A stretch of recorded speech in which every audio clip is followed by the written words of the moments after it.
नमस्कार, जोहार। झारखंड देख रहे हैं आप। आपके साथ मैं हूं संतोष खंगवार। झारखंड में विधानसभा चुनाव को लेकर सरगर्मियां तेज है। वैसे तो पार्टियों ने रणनीतियों को धार देना शुरू कर दिया है, लेकिन इन दिनों झारखंड की सियासी गलियारों में कुछ सवाल गूंज रहे हैं। और वो सवाल ये कि आखिर झारखंड में सत्ता का पावर पॉइंट कौन है और विधानसभा चुनाव में पूर्व सीएम हेमंत सोरेन की क्या भूमिका रहने वाली है।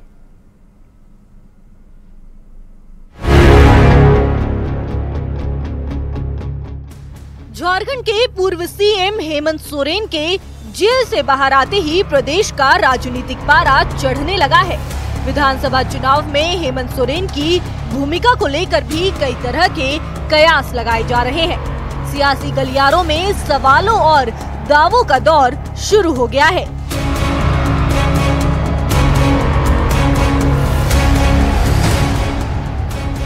सवाल ये कि झारखंड में अब हेमंत सोरेन की क्या भूमिका होगी। हेमंत सोरेन सरकार में या संगठन में भूमिका निभाएंगे। राज्य में सत्ता का पावर पॉइंट किसके पास होगा।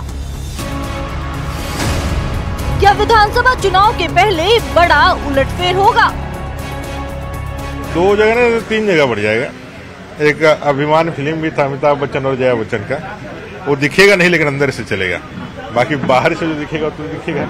तो चंपई चचा अब कितना दिन रहेंगे। अब टाइगर कौन है। एक टाइगर जो जनता ने दिया है नाम चंपई सोरेन जी को, और एक टाइगर जो अभी उनके समर्थक इनको दे रहे हैं। तो एक जंगल में 2 तो शेर नहीं रहता है। बीजेपी भले ही प्रदेश सरकार और इंडी गठबंधन पर सवालों के तीर दाग रही हो, लेकिन हेमंत सोरेन के जेल से जमानत मिलने के बाद इंडी अलायंस काफी उत्साहित है। विधानसभा चुनाव से पहले हेमंत सोरेन का बाहर आना गठबंधन के लिए डबल डोज से कम नहीं।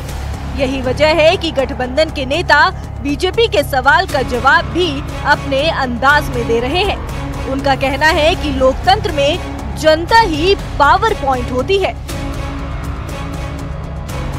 हेमंता विश्व शर्मा को भेज दिया, शिवराज सिंह चौहान को भेज दिया, पहले से वाजपेयी जी थे। तो उनके जो 3 पावर पॉइंट हैं, उस हिसाब से वो यहाँ पर इस बात पर चर्चा कर रहे हैं। और इस तरह की भ्रामक बातें करके वो अपने आप को, अपने अस्तित्व को जिंदा रखना चाहते हैं। लोकतंत्र में पावर पॉइंट जनता होती है और जनता के आकांक्षा अनुरूप नेतागण नीतियां तय करते हैं और उन तक पहुंचाते हैं। तो लोकतंत्र का जो पावर पॉइंट है वो जनता है। हेमंत सोरेन के जेल जाने के बाद सत्ता की कमान चंपाई सोरेन ने संभाली थी। हेमंत सोरेन की वापसी के बाद कुछ लोगों को सत्ता के सिंहासन पर भी हेमंत सोरेन की वापसी दिख रही है। वैसे तो राजनीति में कुछ भी असंभव नहीं है, लेकिन जानकार ये बताते हैं कि चंपाई सोरेन सरकार और हेमंत सोरेन फिलहाल संगठन की बागडोर संभालेंगे। रांची से न्यूज़ 18 संवाददाता अविनाश कुमार की रिपोर्ट।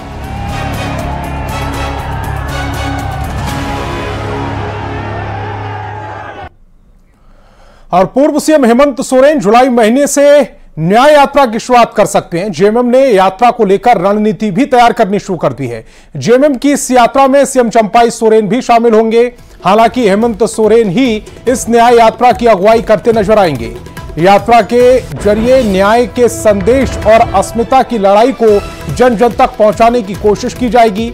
जानकारी के मुताबिक यात्रा का एक पड़ाव विधानसभा चुनाव जरूर होगा, लेकिन यह लड़ाई 2029 तक जारी रहेगी।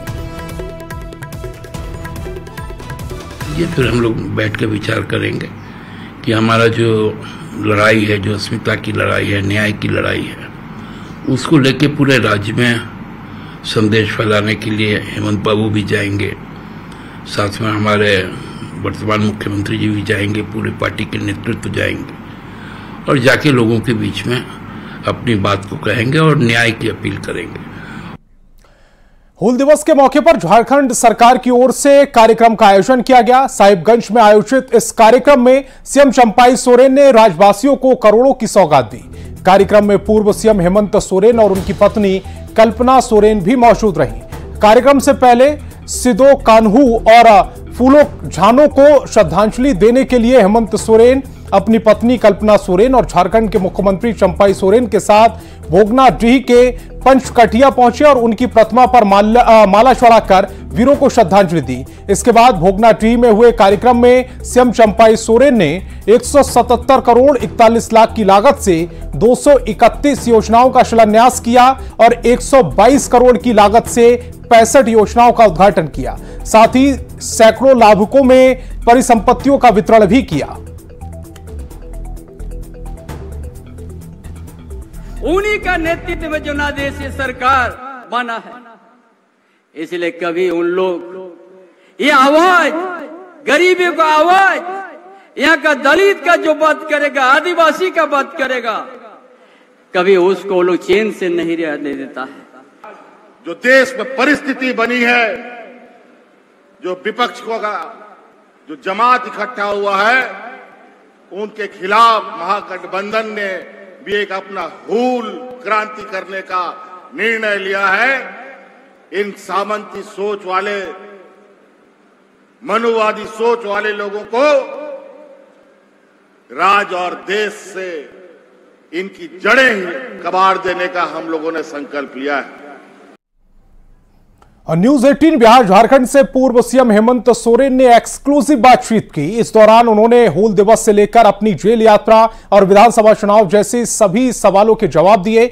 उन्होंने टीम इंडिया को शानदार जीत पर बधाई दी। देखिए न्यूज 18 संवाददाता गौरव झा की रिपोर्ट। झारखंड के पूर्व मुख्यमंत्री हेमंत सोरेन आज पहली दफा न्यायिक हिरासत से निकलने के बाद अपने विधानसभा क्षेत्र में आए थे।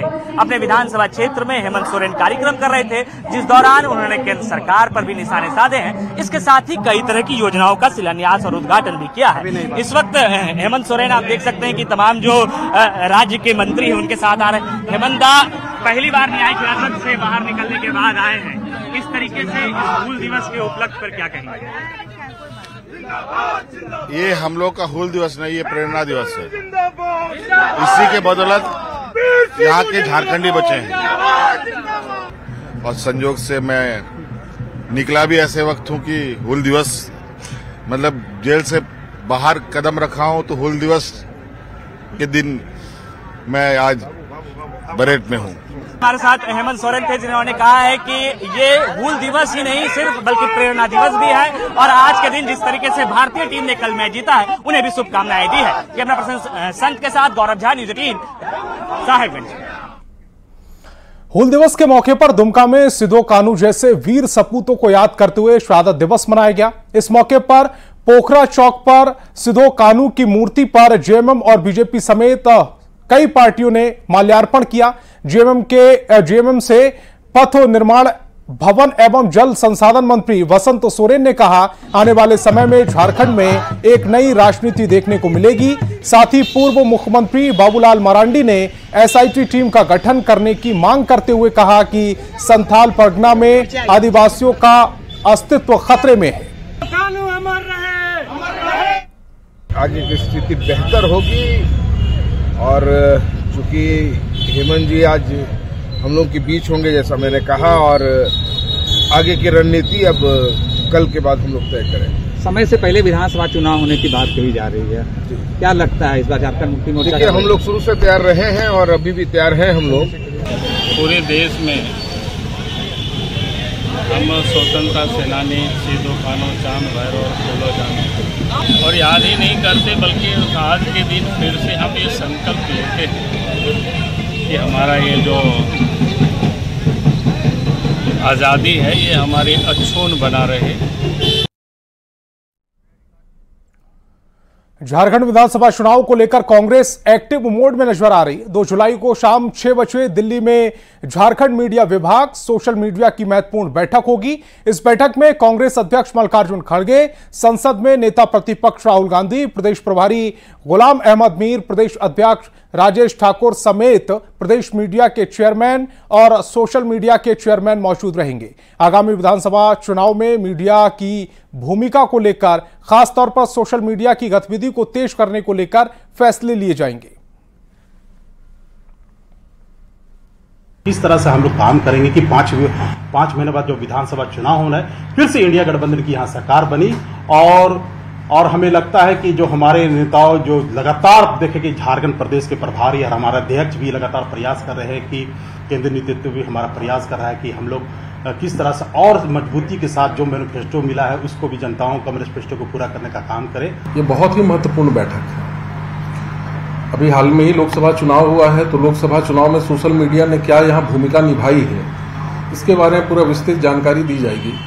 तो चूंकि सोशल मीडिया का चुनाव के अंदर एक महत्वपूर्ण रोल रहा है, तो हमारी कमेटी पे भी चर्चा होनी है कि सोशल मीडिया विधानसभा जिलावार या मंडलवार कहां तक है हमारा टीम, उसके ऊपर भी हम लोग चर्चा करेंगे।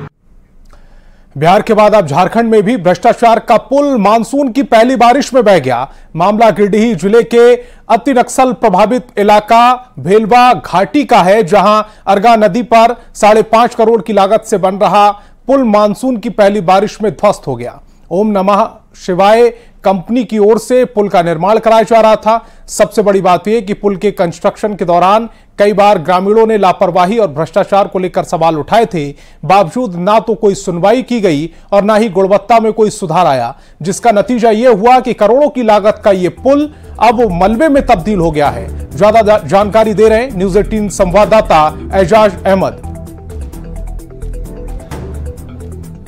पुल गिरने के बाद झारखंड के गिरिडीह जिले में भी एक पुल भ्रष्टाचार का शिकार हो गया है और बारिश के मानसून का एक भी पानी नहीं झेल पाया। तस्वीरों में आप साफ देख सकते हैं, ये तस्वीरें आपको दिखा रहे हैं गिरिडीह जिले के देवरी प्रखंड के अंतर्गत आने वाले अति नक्सल प्रभावित इलाका भेलवा घाटी। यहाँ पे जो अरगा नदी है, अरगा नदी पर लगभग 5.5 करोड़ की लागत से ये ब्रिज का निर्माण हो रहा था, लेकिन दुर्भाग्य है कि ये जो भ्रष्टाचार की शिकार हो गई है और ये जो ब्रिज है मानसून के एक बारिश भी नहीं झेल पाया। और तस्वीरें आप साफ देख सकते हैं कि किस तरह से जमींदोज हो चुका है। और दूसरी बात, जो यहाँ पे जो पिलर लगाए गए थे, जो पिलर आप तस्वीरों में साफ देख पा रहे होंगे, पिलर भी लगभग 45 डिग्री एंगल से उधर मुड़ चुका है। मतलब पिलर की गुणवत्ता में भी खराबी है और पिलर भी कभी भी जमींदोज हो सकता है, कोलैप्स हो सकता है। फिलहाल तस्वीरें आप साफ देख सकते हैं, ये चीख चीख कर बता रही है ये तस्वीरें कि किस प्रकार अनियमितता, इरेगुलरिटीज यहाँ पे बढ़ती गई है कंस्ट्रक्शन के दौरान रही होगी। ज़्यादा बारिश का पानी होने की वजह से टूट गया, इसमें अच्छा मटेरियल नहीं रहा, इसकी वजह से टूट गया। अच्छा मटेरियल, गुणवत्ता में कमी रहा, लापरवाही है। 4-5 साल से बन रहा, अभी तक नहीं बन पाया ठीक से। ये रास्ता कहाँ से कहाँ जोड़ती है? ये फतेहपुर से लेके बिहार सीमा तक जाती है, बोंगी तक। तस्वीरों में आप साफ देख सकते हैं, ये जो भ्रष्टाचार का जो शिकार हुआ है ये ब्रिज, स्थानीय ग्रामीणों के द्वारा पहले भी शिकायत की गई थी गुणवत्ता को लेकर, बावजूद कोई सुधार नहीं किया गया। गिरिडीह से न्यूज 18 के लिए मैं एजाज अहमद। पलामू में हो रही लगातार बारिश के बाद लोगों को भीषण गर्मी से राहत मिली है। मोदी नगर शहर पूरी तरह से ड्राई हो चुका था, लेकिन अब बारिश के बाद कोयल नदी में बाढ़ आने से शहर के जलस्तर में बढ़ोतरी होगी। मौसम का हाल बता रहे हैं न्यूज 18 संवाददाता नीलकमल। गर्मी और पेयजल संकट से जूझ रहे पलामू वासियों के लिए कल से कहीं न कहीं सुखद अनुभव है, क्योंकि कल से लगातार बारिश हो रही है। इस वक्त मैं मौजूद हूं मेदिनीनगर शहर के कोयल नदी तट पे। आप देख सकते हैं कि नदी ये पूरी तरह से सूख चुकी थी, पूरा ड्राई हो चुका था, लेकिन आप देख सकते हैं कि इस नदी में कल से जो लगातार बारिश हो रही है उसको लेकर के इस कोयल नदी में भी बाढ़ का पानी आ गया है। ये शहरवासियों के लिए राहत की बात है, क्योंकि पूरा जो शहर है वो ड्राई जोन में तब्दील हो गया था। ग्राउंड लेवल जो है चापा नल का वो सूख चुके थे, जिसको लेकर के लोगों को परेशानी का सामना करना पड़ता था। हम लोग इतना परेशान थे, उसका जो राहत मिला है इस बारिश में, समझिए कि टेम्परेचर जो कम हुआ है, घूमने में भी मजा आ रहा है, बारिश से पानी आ गया है, जो वाटर लेवल कम हो चुका था, और हम लोग एंजॉय भी कर रहे हैं बारिश को साथ साथ। राहत तो देखिए बहुत है, बहुत लोग तो एसी में बैठे रहते हैं, लेकिन इस गर्मी में भी जो लोग को घूम घूम कर काम करना पड़ता है उन लोग को बहुत राहत मिला है। और बारिश चाहिए और संडे चाहिए। पहले कितना गर्मी था, कैसा परेशानी था? बहुत गर्मी था। अब अभी मजे ले रहे हो? हाँ मजे ले। क्या नाम है? आयुष।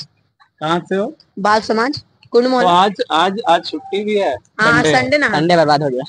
संडे बर्बाद हो गया कि मजे ले रहे हो संडे के? मजे ले रहे। नहीं, मैच खेलने जाते थे तो अभी बरसात हो रहा है तो मैच खेलने नहीं जा पाए।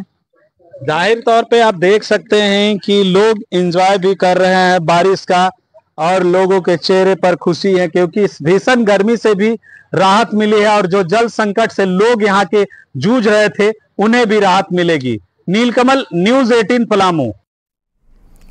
रामगढ़ में हुई मानसून की बारिश के बाद क्षेत्र के नदी नालों में पानी भर गया है। कल तक पूरी तरह से सूखी पड़ी बड़का गांव की लाइफलाइन होहारो नदी में बारिश का पानी आ गया है, जिससे ग्रामीणों में खुशी की लहर है। नदी में पानी आने के बाद क्षेत्र में खेती किसानी के लिए पानी आसानी से मिल जाएगा। देखिए न्यूज़ 18 संवाददाता जावेद खान की रिपोर्ट। कल से शुरू हुई मानसून के बारिश के बाद बड़का गांव विधानसभा क्षेत्र के आंगो और उरेज के बीच बहने वाली होहारो नदी में आप देख सकते हैं पानी उतर आया है। पानी आने के बाद आसपास के ग्रामीणों में खुशी की लहर देखी जा रही है, क्योंकि इस नदी के सूख जाने के बाद आसपास के कुआं, चापानल के जो जल स्रोत है वो सूख चुके थे और पानी नीचे गया था और इस इलाके में पेयजल संकट उत्पन्न हो गया था। तो पानी आ गया नदी में। हाँ, कल जो मरा ना पानी, हाँ। इसी चलते नहीं तो सूखा था, तो दिक्कत हो रहा था, बहुत दिक्कत हो रहा था। दिक्कत हो रहा था इसमें मैंने जानवर लोग का पीने का, जो जानवर लोग नहीं पी पाता था, पानी गड्ढा बुढ़ा में नहीं था, तो आज आया। तो खेती किसानी में फायदा होगा। हाँ, फायदा होगा, फायदा होगा। हाँ। ये नदी इस इलाके का प्रमुख नदी है। हाँ। पानी आ गया अपने काल हो जो 4 बजे से पानी मारा ने, करीब 1 घंटा पानी गिरा यहाँ। अच्छा, कल तक ये नदी सूखा हुआ था। कल तक वो सूखा हुआ था। अच्छा, तो गरु जानवर के मैंने पीने भी व्यवस्था कुछ नहीं था। बड़का नदी जाता था समुद्र पानी पीने के लिए। अच्छा, और अब दिन भी जाता था वहीं मैंने नहाने धोने के लिए। पानी नहीं मिल रहा था। अब होहारो नदी में पानी आने के बाद क्षेत्र में सब कुछ सामान्य हो गया है।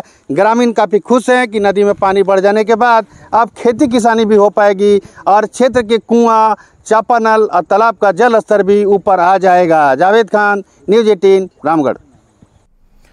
खबर हजारीबाग से है, जहां बरसात की पहली बारिश में ही जोगीडीह गांव में जल जमाव हो गया है। गांव में अच्छी सड़कें नहीं होने की वजह से लोगों को दिक्कतों का सामना करना पड़ रहा है। ग्रामीणों का कहना है कि कई बार उन्होंने जनप्रतिनिधि से सड़क की समस्या को लेकर गुहार लगा चुके हैं, लेकिन फिर भी कोई सुनवाई नहीं होती।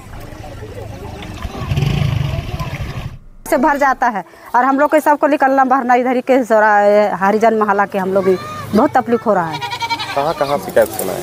हाँ, हम शिकायत सुनाए थी सर, मुखिया के पास भी बोले कि मेरा रोड बना दीजिए और यहाँ गांव को भी लोग को भी बोले कि मेरा गांव थी घर के पास पूरा पानी भर जाता है और हम लोग को बहुत तकलीफ में हम लोग घूमते हैं। पानी के वर्षा होने से देखिए रास्ता में पानी भर जाता है और आने जाने में दिक्कत होता है। बच्चों लोग भी पानी में आने जाते हैं और पानी की वजह से बीमार भी गिर जाते हैं। और मुखिया जी से और वार्ड सदस्य से यही विनती है कि मेरा रोड बना दिया जाए। दिक्कत हमारे ग्राम जोगीडीह वार्ड संख्या 7 में, यहाँ कम से कम हरिजन मोहल्ला में 30-35 से 40 घर तक होगा। हमारे इस पंचायती राज में 3 बार पंचायती राज चुनाव हुआ मुखिया का, जिसमें से तीनों मुखिया में किसी ने कोई सुनवाई नहीं किया। हम लोग जब बार बार बोले कि हम लोग का रोड बनवाया जाए, लेकिन अभी तक तीनों मुखिया में कोई मुखिया हम लोग को सुनवाई नहीं किया। लातेहार में NH 22 पर पिच रोड के निर्माण में लोगों ने गड़बड़ी का आरोप लगाया है। ग्रामीणों ने पंचायत समिति के नेतृत्व में काम बंद करा दिया। ग्रामीणों का कहना है कि रोड में बिना अलग तरह दिए सड़क को पिच किया गया था, जिससे सड़क में मजबूती नहीं आई। स्थानीयों ने DC से मांग की है कि सड़क का निर्माण सही से कराया जाए, गड़बड़ी करने वालों पर कार्रवाई की जाए। रोड जो बना रहा है ठेकेदार सारा तरीके से एकदम पूरा गलत बना रहा है। इसमें मेंटल बिछना चाहिए, वो मेंटल नहीं बिछा रहा है। और जो मेंटल गिराया है वो लोकल ही नदी ढोड़ा से ला करके बिछा रहा है। बालू भी वही स्थिति में नदी ढोड़ा से ला करके गिरा रहा है। मिट्टी का अंश है। टिकाव कितना होगा, कितना दिन चलेगा? हम लोग यही कहते हैं, उम्मीद रखते हैं, ठेकेदार से मांग करते हैं कि एक अच्छा रोड बनाइए। NH 22 से सतारम तक एक रोड मरम्मती का काम चल रहा है, जिसमें आज वर्तमान स्थिति ये है कि लगभग 3:30 बजे से बारिश हो रही है कंटिन्यू, और पिच का काम जो भी आप देख रहे हैं, पिच का काम चल रहा है, तो काम भी कंटिन्यू चल रहा है। तो ये जो पानी बह रही है रोड में, पूरी तरह से भींगा हुआ जमीन है, उसमें अलकतरा डाल के पिच करने से ये पिच सक्सेसफुल नहीं रहेगी। समस्या ये है जो हम लोग का गांव में जो ग्रामीण में हम लोग का जो रोड जो बन रहा है उस विषय में हम कहना चाहते हैं कि जो यहाँ के जो ठेकेदार हैं ये सब पत्थरों पे और ख़ासतौर पे ये बालू पर जो बालू जो आ रहा है हमारा जो ये ढोड़क बालू जो लगाया जा रहा है जिसमें से अधिकांश इसमें मिट्टी का अंश है। तो इस बुलेटिन में फिलहाल इतना ही, लेकिन चलते चलते एक नजर हेडलाइन